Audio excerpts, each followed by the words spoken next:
I've been involved coming up to 30 years as an amateur from the amateur end of being an end user of the night environment.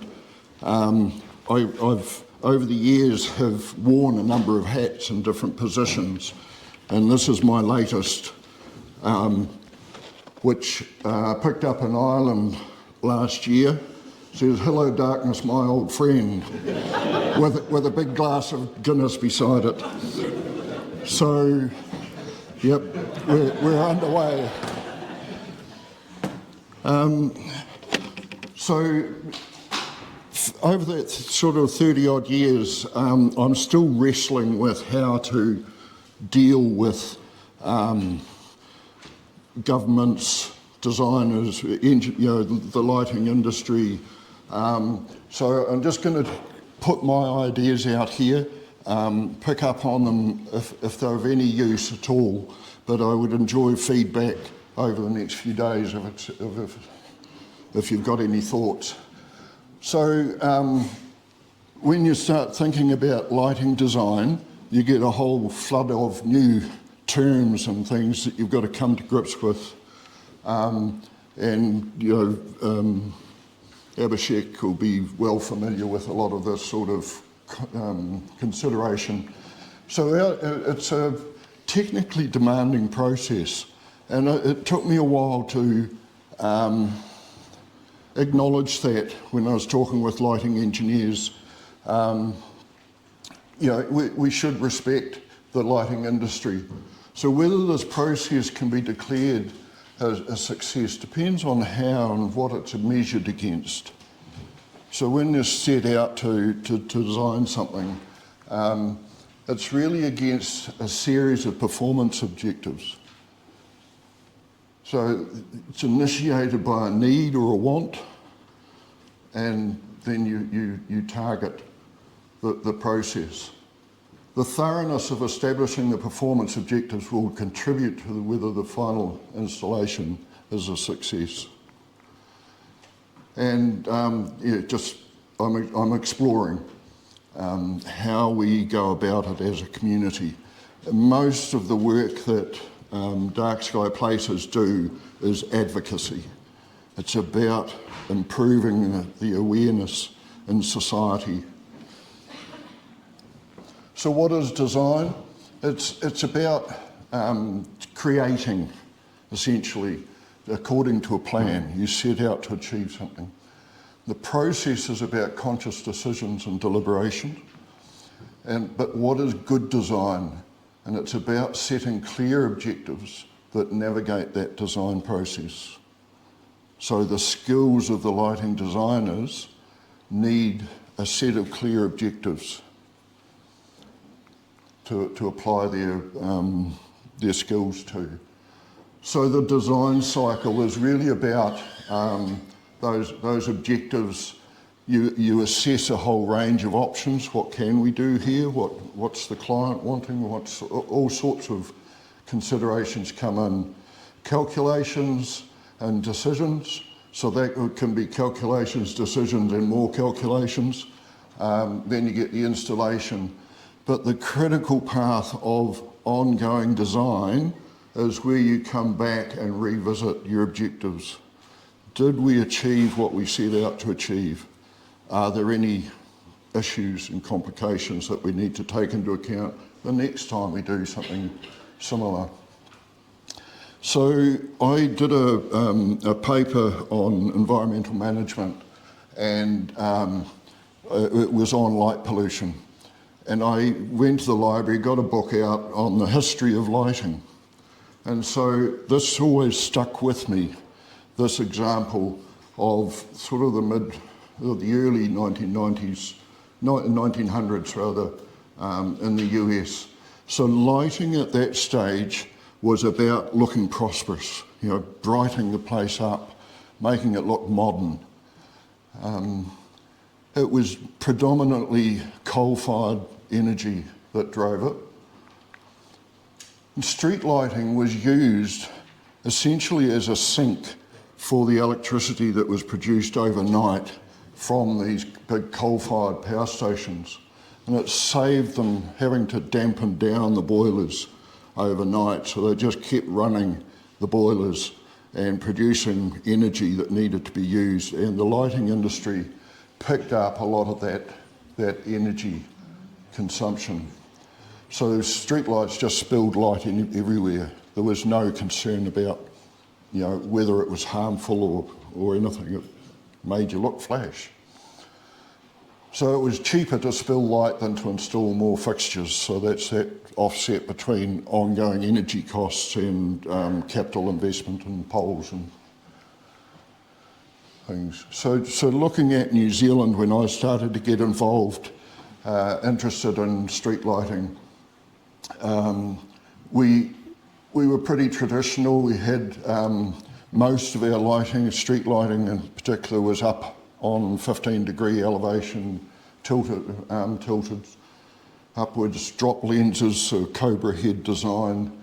And the book that I'd got out of the library earlier was talking about the influence of that early stage of electricity. Was easy to use, needed to be used. So perhaps we were still influenced by those that the standards had followed the example set earlier. So in New Zealand, a lot of the council's power allocation is not metered. So it's allocated to the council on the basis of how many lights they have running. And so there's no real incentive necessarily to improve efficiency because they're committed to that block of power. And it's ultimately the ratepayers that pay for that anyway. They just hand the cost on in the rates. So at the time, that was deemed to be a successful approach to lighting. So we've already had some comment around sort of existing design objectives, safety, overcoming the dark, all the utility benefits that we might get. We're starting, perhaps with LEDs, looking at the benefits of durability, lower maintenance costs, energy efficiency and economic efficiency. Don't have to go out and maintain them all the time. So the current New Zealand situation is that we have no national level legislation requiring lighting. So it's a choice. It's a choice by local government, choice by property owners to light the night. John Hernshaw launched a petition last year that's been up in front of the select committee reviewing it. We've made submissions to that and now had a change of government, and so it's back on the back burner to some extent. We're not quite sure where it's got to. So new environmental laws have been introduced over the last few years. Again, change of government, they've repealed those new laws and we're back to square one again. So there's a lot of flux going on, excuse the word. So low-level management of lighting is left to local government. So, and at the moment, most district plans talk about, just a lux level at the boundary, the property boundary, reduced glare and not much else. There's very little real guidance from that local government level. We commented earlier, we share lighting standards with Australia, and that's generally a positive thing. Bigger market. There's movement going ahead in Australia with the wildlife lighting protections. New Zealand lighting industry has a few, 2 or 3 voluntary national organisations where the industry get in and try and promote and consider options and whatever. But essentially it's a free range for property owners, contractors and suppliers, other than, unless they're part of a national organisation.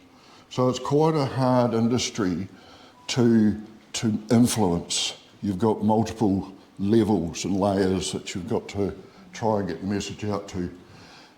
Ministry for Environment, to their credit, have an environmental monitoring reporting series, and Ellen Serrard and Bridget Farnworth in the audience have been quoted vigorously or generously in this work. So at least it is formally on the government radar. Whether they are aware of it or not themselves, I'm not as convinced. So that sort of free range market ends up with this. This is a motorway overpass in Christchurch with this illuminated balustrade. So that's just added cost to the facility. It's decorative lighting, certainly not essential. The road users will be paying for this, for the energy use, forever and ever. This is artworks up in Auckland. This was offered as perhaps a Dark Sky Award in this year's Lighting Awards. Didn't make it. So the theme of the conference is Dark Skies for All, so a call for action. And so looking at those objectives, all of us in this room, whatever we're doing, we need to be contributing to these design objectives that the specialists pick up and make use of and drive their designs. So those objectives then give guidance to the lighting industry. So essentially, Ellen's survey of the public support for dark skies is an impressive piece of work and very valuable to help us drive this feeding into the objectives of what we're seeking out of outdoor lighting for night. So this is pretty evident to most of us in this room, I suspect. Nothing new there for us, but that's the sort of objectives that we need to get into all outdoor lighting projects. You're about to stop me, aren't you, John? Yes. Yes. So there is hope. This is in France. I quite like this as a design because it's just all so tightly tied down. The lighting's low level. It's warm coloured. It's in Bordeaux in France. And France have national lighting regulations, and I wonder if this is a flow-on from that sort of project. So this lighting company here recently put out some slides on the social media, low impact lighting. So the lighting industry is, as we've heard already from Abhishek, aware and becoming more creative and more protective of the environment. Energy Light is a New Zealand company, and we've got Mike Geddes from there talking later in the week, so no pressure, Mike. So they in their information acknowledge dark skies,